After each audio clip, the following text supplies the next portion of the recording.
Hola a todos, ¿cómo están? Emilio Urdapilleta para servirles.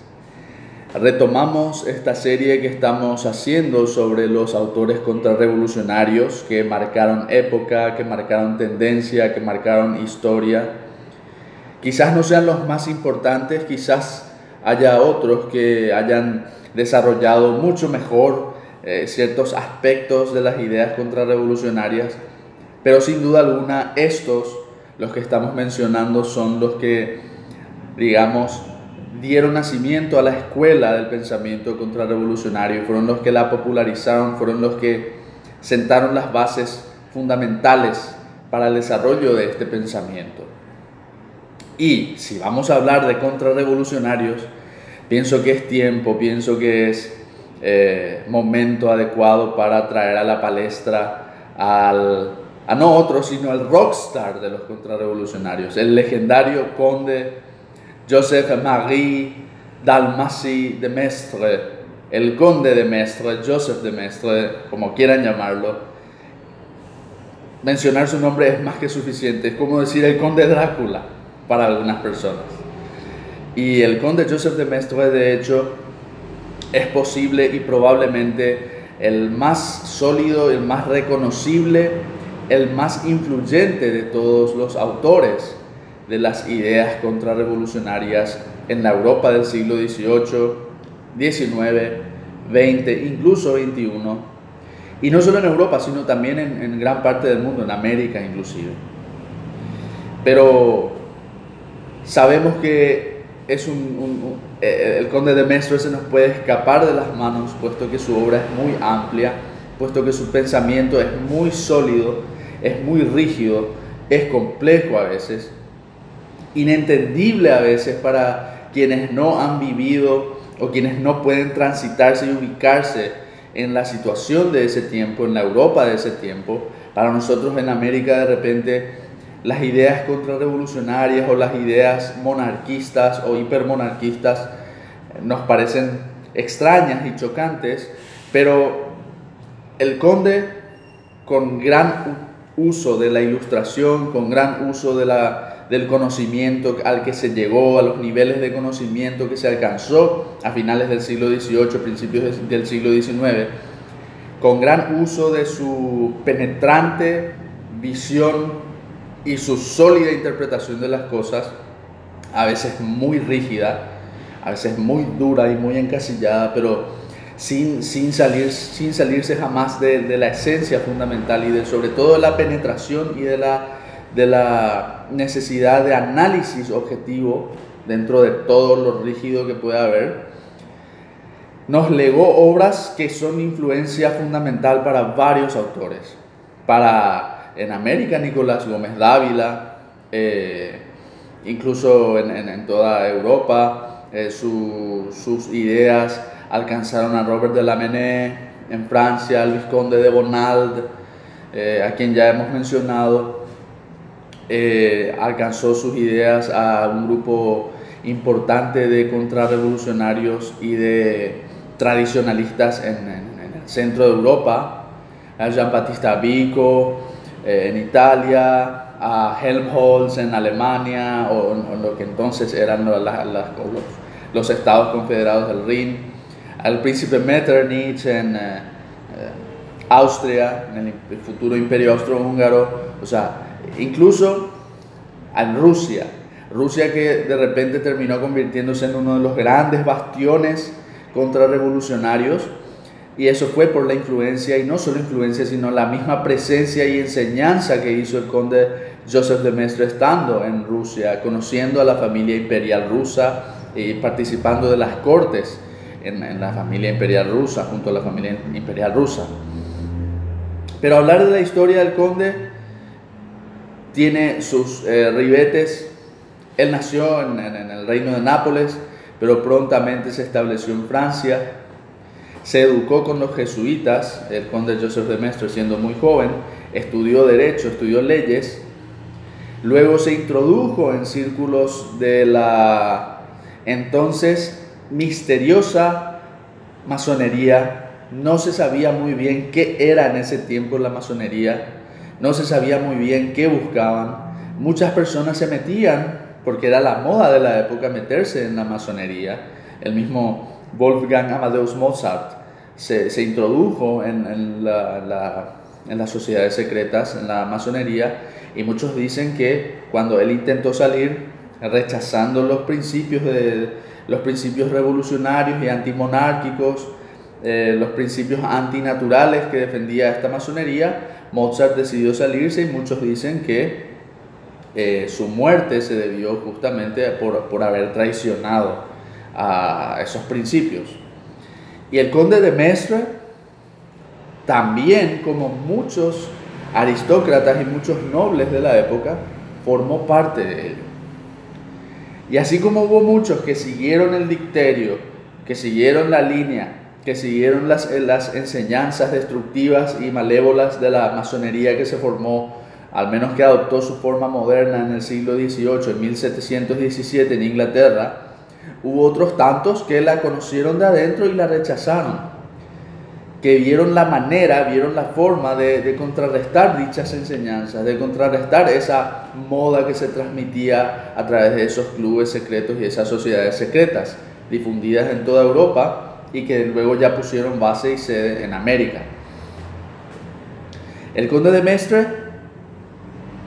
vio lo que se promovía allí dentro, a pesar de haber estado allí unos años, renunció a ello, se retiró de ello y rápidamente escribió una de sus primeras obras famosas. Contra Rousseau se llama una de sus primeras obras famosas, como lo dice el título, para refutar las ideas que se difundían en toda Europa y América también de Jean-Jacques Rousseau, el delincuente y pensador suizo del siglo XVIII, inicios del siglo XVIII.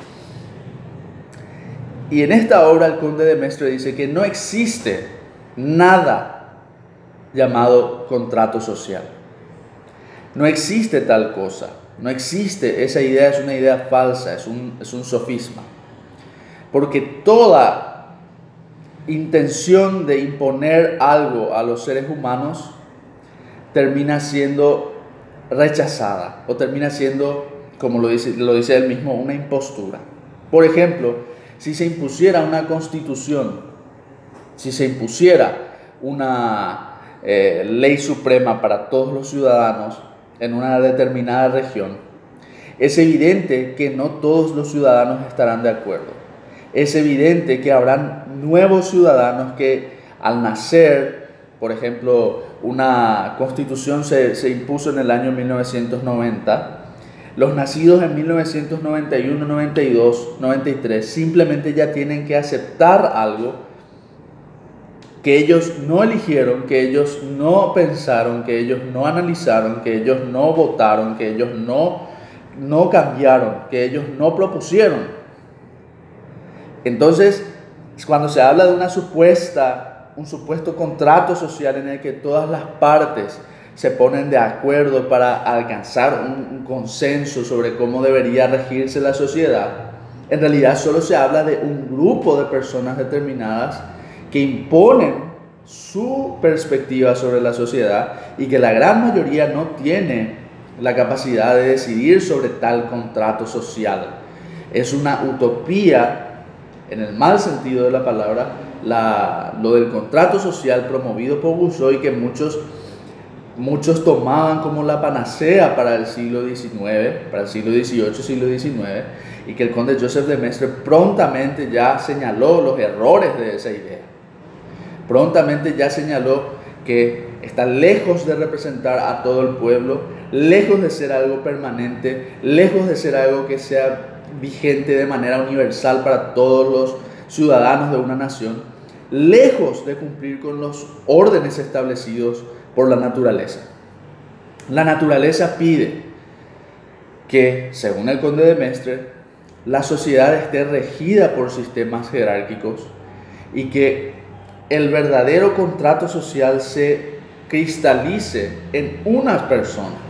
Y esa persona es la persona del rey, la persona del monarca, la persona de este individuo que a lo sumo reinará, en el caso de Luis XIV, por ejemplo, en Francia, a lo sumo reinará unos 40 o 50 años, una vida, al morir heredará otro su posición, y este otro debe ser necesariamente muy similar a la generación que le toca reinar. ¿Se entiende? O sea, la renovación monárquica, la presencia de los monarcas y los príncipes garantiza una manera mucho más natural de encarar la situación social. ¿Por qué? Porque cada rey y cada príncipe reina con su pueblo. Reinan con su pueblo, ¿verdad? Esto sin hablar de la cuestión de soberanía popular y estas cosas. Simplemente reinan con su pueblo, son hijos de su tiempo, son propios de su época y de su lugar determinado, y no están ceñidos por letra muerta, están ceñidos por palabra viva, por acciones vivas, por el tiempo vivo de la realización de las cosas. Entonces ellos establecen las leyes que van perfeccionándose con el tiempo, según la situación y según el avance de los tiempos, siempre manteniéndose la profunda impronta y la profunda tradición cristiana y monárquica. Esta era la idea del conde Joseph de Maistre, en resumen, en su primer gran obra, contra Rousseau, justamente contra el contrato social, la idea del contrato social de Jean-Jacques Rousseau. Y la obra no tuvo tanto éxito, evidentemente, puesto que estábamos en tiempos en plena explosión de la Revolución Francesa cuando esta obra salió a la luz. Sin embargo, él ya nos indica cuáles son sus líneas de pensamiento, y estas líneas de pensamiento, al ir expandiéndose, al ir extendiéndose, van a perfeccionarse con posteriores escritos, como por ejemplo sus consideraciones sobre Francia, sus principios generadores de las constituciones nacionales, y sobre todo otro par de obras más filosóficas aún, sus veladas sobre San Petersburgo y sobre el Papa, que son sus obras más conocidas. De ellas vamos a hacer una breve pincelada más adelante, cuando tengamos, episodios particulares para cada una, o quizás para la gran mayoría de ellas, porque, como les he dicho, el conde de Maistre, solamente con una obra muy breve contra Rousseau, ya nos deja una palestra inmensa de ideas que pueden ser desarrolladas sobre sí, y nosotros simplemente damos una pintura diciéndoles que ya entonces había críticas severísimas en contra de las posturas de Jean-Jacques Rousseau. La más famosa de todas es justamente la del conde de Maistre.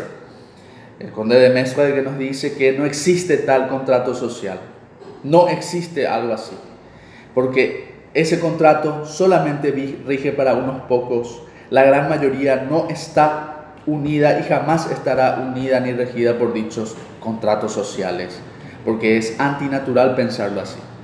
Es totalmente antinatural. Lo único natural es que exista un rey, que existan sus herederos, que existan la nobleza, y que estas personas transmitan a través de su experiencia y a través de su trabajo cotidiano y su contacto cotidiano con su pueblo el verdadero sentir de la nación, el verdadero sentir de las leyes y de la cultura, las tradiciones que rigen a una nación.